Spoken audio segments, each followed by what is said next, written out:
take that under criticism as well. Everyone has bad games as well, and I do ask that people send in the bad games, because generally you can learn a lot from a bad game and where the initial problem was and how to improve on the initial problems and correct the issues that you have during the games. So don't be afraid to, you know, pass comment, because I will include some of those comments if they are good and helpful to the team, to the idea. So we are going into the game. This is a ranked game played by Game of Thrones 53. Well, Game of Thrones. What more can I say? I'm happy with that. This is sent in by him. His Twitch username is Oki234. He's a support player, generally. It's a 15-minute game we're going to look over. Now, he goes 0-0-9 in this game, which isn't bad at all. How do you think you played? I think I played quite well, to be honest. I'd just like to get a few tips about warding and rotating. Cool. So that's what we're kind of focus on. The moment I see you not looking at warding, not looking at rotating, I'll try and pick up on it. What aspects of the game did you struggle with? You're not sure. What aspects of the game did you feel comfortable with? Overall, the game went pretty well, so I think I'm pretty comfortable. I just like more advice on rotating and warding. Cool.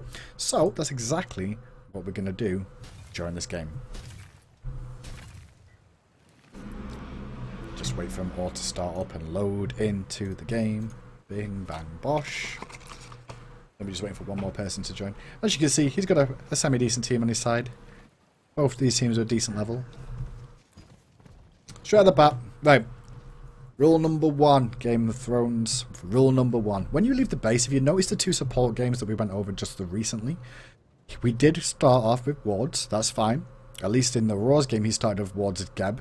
But what he also did, he bought some potions to go along with it.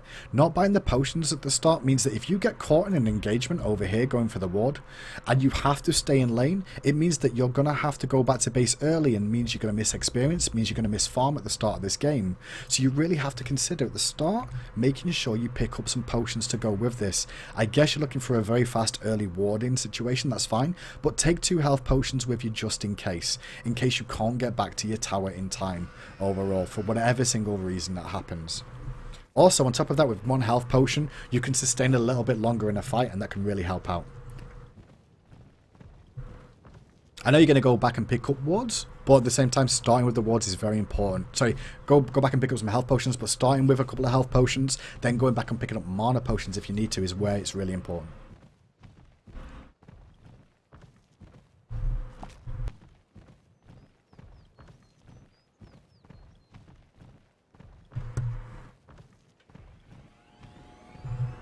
So straight off, 2 nice early wards in the right sort of positions as well, because now with this, as I always like to talk about, the map's reversed here, but it's pretty much the same thing.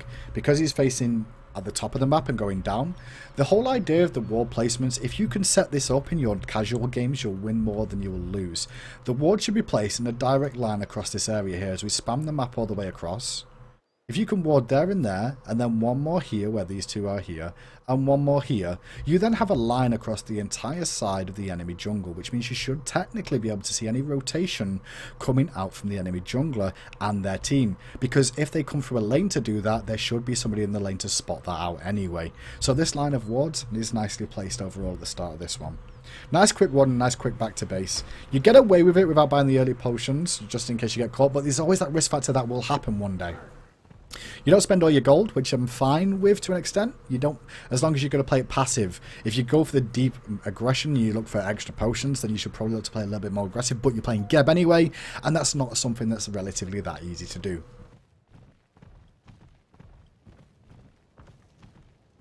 And the next question is, where are you going to start? Another thing put to play, I'm really happy you didn't level a skill at the start of the game. Never take a skill at the start, just in case something happens and you weren't aware of. Looks like you're going to try and soak up some experience in this mid camp as well. I'm okay with this play as long as you know you're not going to get invaded on overall. Takes rollout because that means you can get to the buff quicker. There's no real difference in using your 2 there, in all honesty. I don't really like the rollout play. Not that it's terribly bad, it just means that when you get to lane at level 2 you're going to have to take your shockwave, which means you're not going to have your stone shield online as well in case a bad engagement goes wrong and you need a shield to make one of you survive. So probably not use the rollout there in all honesty. Just shockwave that, take level 2 shockwave it, walk over here and do it. It won't make a big difference in terms of the buff whatsoever. Your mobility from that isn't going to be that high at the very start of the game, honestly, without boots online and things. Probably look at taking shockwave and walking in. Now you're level 2, you've got shockwave, they're going to be level 2 in a second, and you're going to have to delay on waiting for your shield now.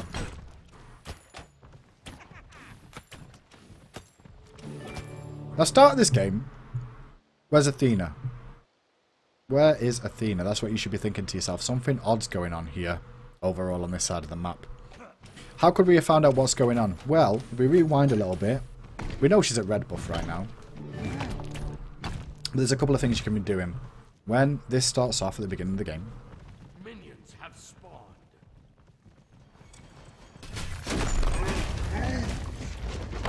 a couple of things you can do. And they're not the easiest ones because most people don't really think about them overall.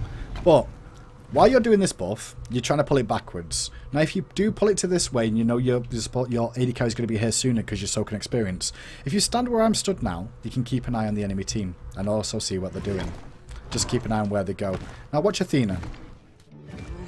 She's still in ward range. That's why we're still able to watch her here. She's stood on a ward. That's why I'm trying to show you this. I'm not going to try and cheat and say, yeah, see, anyone can see this. No, you literally can because you have a ward to see that rotation. So, she's rotating around this side. You should have some sort of idea. Something weird's happening now. Was she looking for aggression onto this camp? Do you really go this way if you're going aggressive? No. She's looking for other stuff. And that other stuff is going to be your red buff right now. And even if you don't notice that and you don't have the ward early, guys, if this happens to you in your games, the moment you get to lane and you see this situation, they've only got one camp to do here. Maybe realistic... Sorry, I'm on the wrong side of the map again. They've only got one camp to do. And you've got two, because you did mid and you did the blue buff. Generally, they'll only do the one unless they understand it, and they'll go for the back camps and then this blue camp. But with Athena not being here, something unusual is going on. So you should be calling to your team, Athena is missing immediately. Don't know if you did, because I can't see the chat logs or anything. But this is very important to know. And immediately in this situation, because you've got rollout, and it's a straight 1v1 fight, you're denying you already carry some experience by being here at the moment anyway. Technically, you're getting ahead of Athena right now, unless she's doing something crazy like this. But maybe it's time for you to rotate and find out where the heck she is and what's going on. Other option, go aggressive, zone him away from the minions. But realistically, at level 2, there's not going to be a whole lot of zoning you can realistically do. Maybe consider rolling out. I'm playing this on the aspect of, like, I know where she is right now, so I'd roll around and check red buff, or I'd roll around and check she's not doing back camps as well. She could just go back, hog those back camps, and then come to lane, and that's all it is. But think about these options when you go into these games.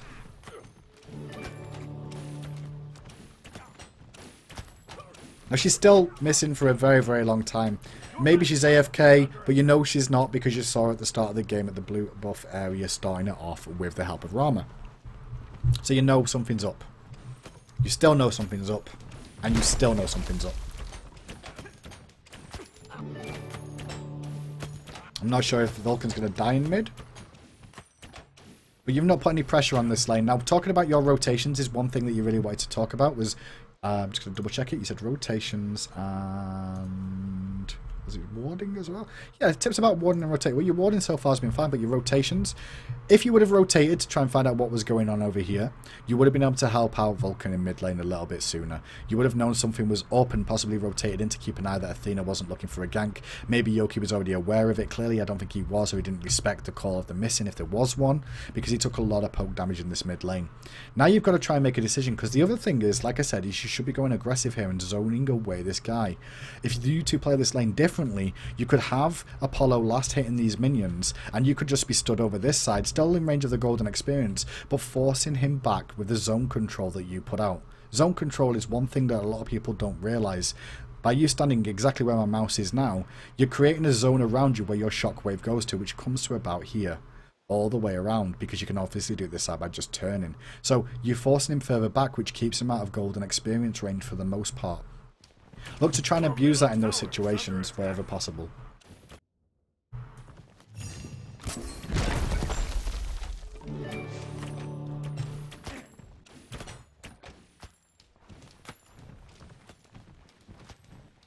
Not much to do for you here, just to continue farming.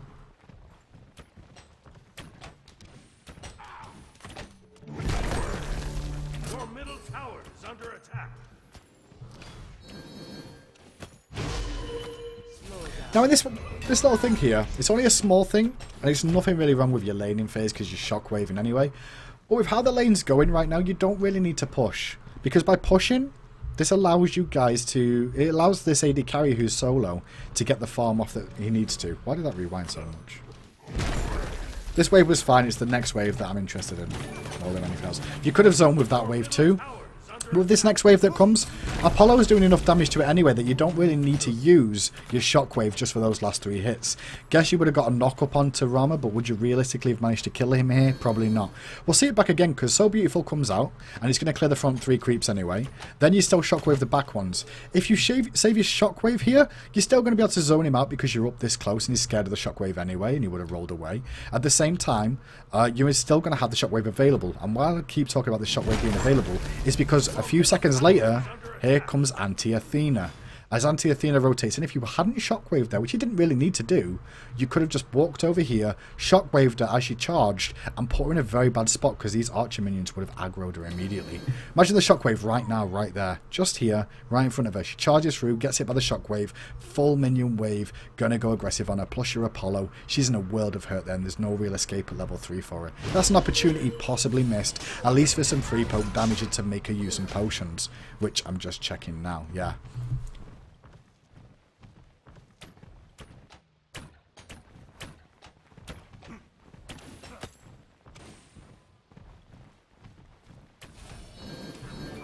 Oh, we're typing. We're typing and we weren't watching. Good decision not to use the shield there. You didn't really need to. There wasn't that much poke going out. The shockwave bought enough time from him overall. Don't tank up too much. Now in these situations on returning, on running away from the engagement, taunt was just used by Athena, and you can see that she's possibly rotating. Always be the one further back than your AD carry if you can help it, okay? You have the sustain from your potions. Apollo at the same time, you just check him out. He only should have one health potion at the start because that's general hunter build. So you need to be the one that hangs around a little bit longer on the return, not equidistant. Because if you're equidistant, there's a chance it'll prioritize him, meaning those 3 archer minions that are still alive, they do a lot of damage in the early game. They need to be respected. You need to soak those hits for your team. You let him take free poke there for nothing. He was late on the return. That's more his fault than yours, but you could have blocked a couple of those. So you can see Athena just hovering mid. She's clearly talking and walking into a wall, so nothing to really worry about from her point of view. She's lagged out by the looks of it. Yeah. What can you do with that lag out information? Well, she could be possibly rotating as well. Your right tower is under attack. Now, we're at the stage of the game where the first mid camps are due to spawn. 3 minutes 20 seconds if you remember correctly. Now you've already 2'd that minion wave, so as long as a So Beautiful goes out, you should get experience from all of it. You're already level 5, you should be rolling out. Perfect timing. Really good rotation decision to rotate as well. You're going to be over there in time. And I'm pleased you went for the path that was the safe option. You've not got vision of where the enemy is right now. So you don't do anything stupid and go through their jungle exits through here. Which you could have done as an option just to get there quicker. Because coming this side is the danger zone for both these camps on the opposite side of the map of where your team's going to be. You turn up first to this buff. Now 2 points in your shockwave and a hog will be enough to bring this down. Carly's going to be here with you. Shockwave, hog. Ding, dang, bosh. Jobs are good. I'm going to rotate looking for the other camps. You'll find out they're not there anymore. The rollout I'm okay with to go and check them out, but by the time you get there, you're going to see that it's gone down. And now there's nothing else for you to do. There's an engagement in mid lane. You can hear this going off, and you're trying to support your team. We'll slow this down before you even see what goes on. Just see what goes through your mind at the same time as this happens. You've only got Shockwave and Cataclysm. No blink available. Shield was good. Gave Engie some time. Knock up. Just poke him a little bit, that's fine. Make sure there's a full disengage there. Doesn't use a cataclysm. Okay, I'm fine with that. Not overusing abilities. Nice to see. You've still got 2 health potions and a mana potion online. So you've not spammed too much. Roll out a bit unneeded there. We didn't see Aurora do that too much, did we? We didn't see him do that unless he had to. So you wasted more mana than you needed to. That caused you to have to use a mana potion, which you wouldn't have had to do. What you had to do was just walk into lane and 2 the minion wave one more time. Everything was fine. You didn't have to roll in there looking aggressive. Wasted mana. That's what we're trying to learn about today in the support role. Wasted mana, which means you have to go back to base more often or consume consumables. Which, if you do save, you can sell anyway for wards later on, just like we saw out of the pro players earlier.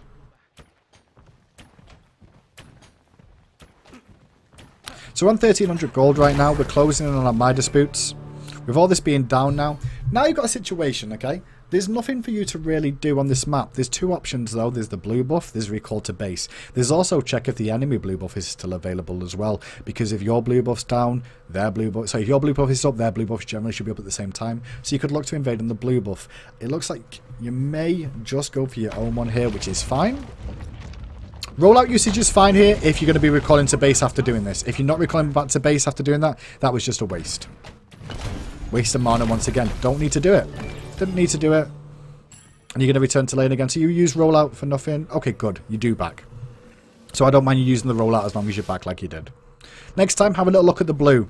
You can see this Athena's clearly roaming around and slamming AFK for some of this game. So have a little look at the blue buff next time and see if it's available. This is a long time in base. This is a very long time in base. Whoa. Whoa. Are we on the phone or something here? It took a long time for you to consider your purchases here. 1572. You're in base at just under 5 minutes. It felt like a long time. It might have just been me. 5 seconds already and you've still not bought anything. 10 seconds and you've still not bought anything. 12 seconds. 13 seconds and you start buying. 2 wards. You roll out 15 seconds in base is a long time in base, man. Like, that was wasted time on the map where you could be getting gold. You see where you could, what could you have done in that time? Let's have a little look. By this time, you could have already probably got to this camp and taken this one down in those 15 seconds. That's how much you've wasted right now by hanging around base so long. And it's not like you were saving and waiting for gold for something else. You just hung around for a long time. Try and get quicker at buying your items in base, guys. Get yourselves back on the map quicker than you need to. Now I'm interested where you're choosing to go now. Because you're level 6, you're still on that level 9, which we were talking about earlier, where GEB really does start to come online and is very, very safe. GEB's early game is very, very weak for the most part, but you've had an easy laning phase for now. Now, you use your rollout, which I was fine with, because you get mana regeneration while in base anyway, so it instantly refreshes. You got these 2 wards, we're going to see where you place them. That one's fine, for the most part.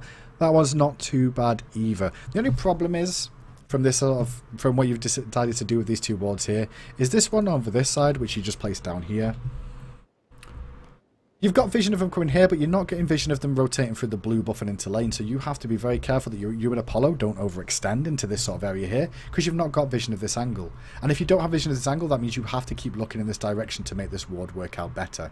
Another option is to have this wall placed here, and the wall placed here again like you did last time, because then you're covering both angles coming into your half of the jungle there, which means you don't really need this ward here if these 2 angles are covered. The only time you need to worry about people getting to this area then is if they come through the middle lane, and to get through the middle lane they have to go through your Vulcan, which you just need to keep an eye on if Vulcan gets pushed to tower and Vulcan needs to call the shots. So the wall placement there, not really needed. If it was over here and this one was over here, it would be a lot better situation of keeping this nice steady line all the way across the map for yourselves.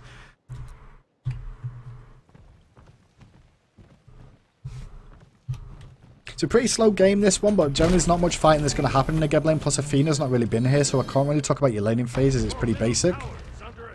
Using these rollouts a little bit too often, I feel, overall. I know it's all, you know, it's not too bad to use it, but you don't have to. That's my point. You're still early for this mid-camp. You didn't have to really use the rollout there. Now it's on cooldown in case an engagement happens or you have to make a quick getaway after taking the camp.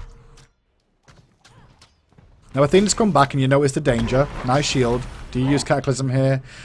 With you using the shockwave on the camp, you may have to use it to help protect them. You don't have to use it here because he's pretty much out. I think Apollo you too. I love that. That was really nice, actually. Really, really pleased with that. What I do like about that is the fact that you didn't walk straight into this fight and ultimate straight away. What you chose to do in this situation was the correct call. The moment they turn to run away is the moment you turn to go aggressive.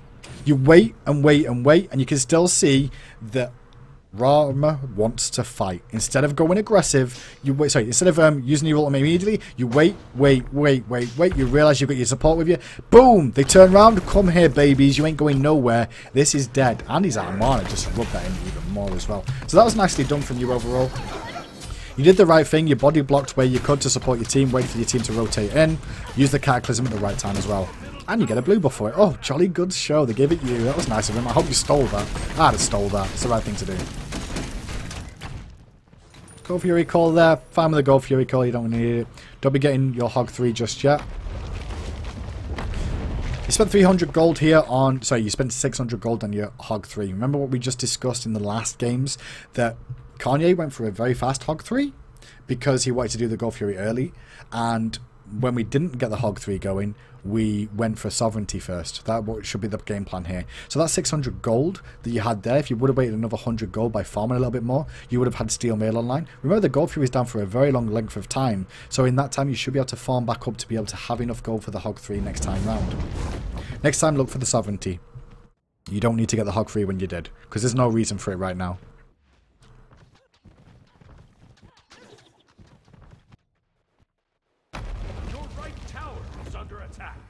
See that rollout?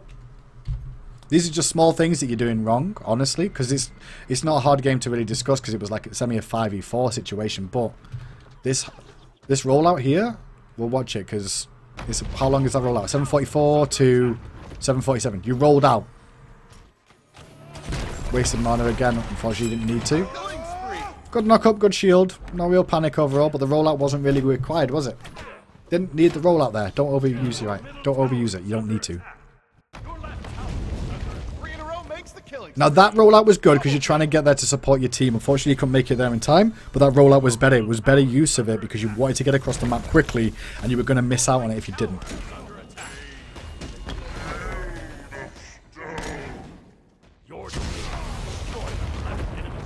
So that rollout again, you keep using these rollouts just randomly. Consumes your mana for free for no reason. Don't need to use them all the time. Waiting for mid camps, I'm fine with this. And you realise you're alone, so you just got to watch yourself. Good to Hog. All's good. Jobs are good. And back to base. To buy Steel Mail. Just point out, Steel Mail's online right now, guys, yeah? 38 seconds on that Hog still. And still the Go Fury's down for at least another half time. This is pretty much a clean-up end of game days. Pretty much. Good knock-up. Your right tower is under attack.